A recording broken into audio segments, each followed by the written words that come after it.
hot take, maybe like the new Abnormal by The Strokes. I think that if it wasn't for Rick Rubin, then it probably would have been Mids.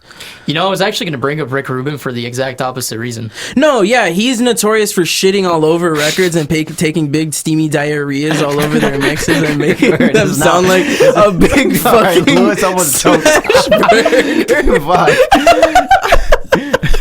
He's notorious for that. Wait, no, Rick Rubin is the meme where it's like audio engineers with all the money they got saying that mixing and mastering is a real thing when they'd really just raise the volume. Dude, yeah, no. That's where it comes from, because the fucking mix to Californication is just it's a Hershey bar. It's a Hershey bar. As thick as a brick. Dude, yeah, no. And like that, and what is it? I think it was Death Magnetic. I think that's the one that Rick Rubin also produced. People were kind of like, there was one Metallica album. He did Death Magnetic? I think so. I Fuck forget. Rick Rubin. Oh my god. You know, he was in the Metallica. We should start a fucking list at this point, or just start putting it on the whiteboard. It's like fuck this person, fuck this person. List of people we hate. Who do we got? Okay, John Lennon, Roger Waters, Rick Rubin. Who's next? I'll take Rick Rubin for some albums, but like that Metallic, dude. Yeah. It's not Saint Anger. No. But that's its only saving grace. Dude, so do you know about I actually read this recently, and it blew my mind, and I was kind of impressed. But do you know about Rick Rubin's skill set? Nothing. Or should I say lack thereof? It's nothing. Yeah. He doesn't know how to do anything. Yeah, he said that. I saw that like clip of the interview where he was like, I don't know how to I think that he's like severely underplaying himself. Yeah, because like, okay. There's no way he doesn't know these things. Yeah, like didn't he do 99 Problems? Like, didn't he make that beat? I don't know. Like, didn't he at least Does he make beats? I think he just did that. I don't know if he made the beat or if he like told someone do this to the beat. I got you. Hold up. You know? Yeah. Wait, yeah. Please look that up. Has he produced some hip hop groups? Yeah. I mean, he did Beastie Boys. He did before he did Red Hot Chili Peppers. He did hip hop. I know he did Slayer too. Yeah, he did Slayer. I think he did Rain and Blood. Is that the album? I think that's the one. Oh, really? The one from '86? Or was it? Yeah, Angel of Death. I think that's the one. I mean, Angel of Death is the first song on that album. Oh no, yeah, I'm on some crack then. But I mean, I feel you. I know that there's some videos of Rick Rubin in the making of the new Abnormal, and he's not really too like in the songwriting. He's just kind of like Julian is like, yeah, dude, I'm kind of like blanking right now or some shit, like I have a roadblock, and Rick kind of emotionally guides him like through. I feel like that's really what his talent is. It's more like he's good at dealing with people. He's a very decisive person. Like that's kind of his producing ability, because like I can he's got leadership qualities. Yeah, there's different kinds of production, you know? Like I think that there's actually like different ways that you can be a producer in a group. Like there is having technical abilities, there is having like, you know, like I know that you know, a string section like George Martin, he just like, yeah, this would be dope with a string section, and then quickly does that shit. Yeah. There's that, but then there's also like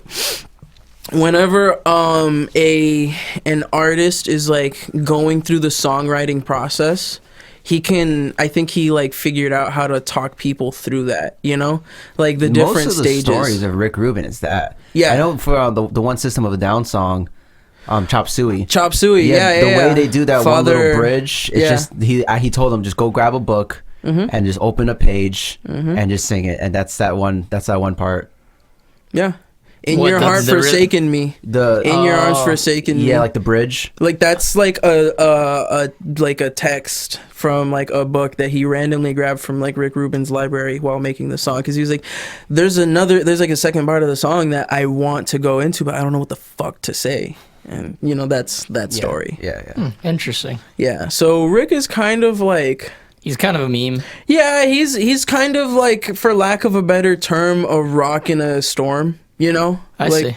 Like, what does that mean? Well, like, because in the songwriting process, it's very easy to get caught up in the whole thing. Oh, you're saying and stable. you might lose sight of like what it is that you're trying to say, you know? Yeah. And so like maybe having someone on the outside looking in who knows how to communicate would be like, yeah, dude, this is what I think. You know, like check that out. What do you think? Check it out. Yeah, So- and So who? Go ahead. Oh no, what I was gonna say is that Rick, not just rock, but there's like this thing of like, I gotta keep these guys being playful, if that makes sense. The right mind state. Like the idea is that music, the balloon mind state. The balloon mind state. like music making can't feel like a job because you're gonna feel it through the track. That's true. Yeah. You know, it's got Procedurally generated song. it's got to feel like not just a dance, not just a choreographed dance, but a thing of like I'm painting, I'm making something, and like I'm just going with the flow.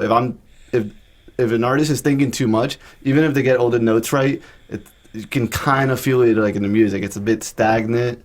It's a bit like restricted. You know, you gotta. And Rick Rubin has this incredible ability to get people comfortable enough to just let loose on tracks, which is exactly what you need. Yeah. And that's why he's has like the very like strict like we get it in 3 takes or else we're moving on. You know? Oh yeah. Dude, we'd be fucked with Rick Rubin. Dude, we'd be rotating the same 3 songs over and over literally. again. All right. All right, that's all of our songs. There you Yeah. go. We're done. Yeah, because like sometimes, bro, like there's like being decisive, and then it's like, you know, sometimes like I don't know. I've had moments where like, and I've had this happen with like Lewis too, where like we would be like redoing a take like 5 or 6 times, 8 times, and then we kind of like chill for a little bit, right? And then go back into it with like just a blank mind. I remember specifically I accidentally like tricked you, Lewis, into like thinking that we were just practicing a part, and I was recording it the whole time, and it was like a perfect take. Yeah. So there's like different ways of like getting yourself in the flow, you know? Yeah. If it's like you have to psych yourself out, if you have to just be like just fuck it, step away, eat a burger, come back, eat another burger. Oh, and that psych yourself out must be really critical because like we're doing this pretty low stakes, you know. We don't have a 1 million person fan base that we could potentially disappoint. Where Yeah. another podcast Or a comes and they're deadline. like, "Fuck Louis Canessa." Yeah, we don't have a record label.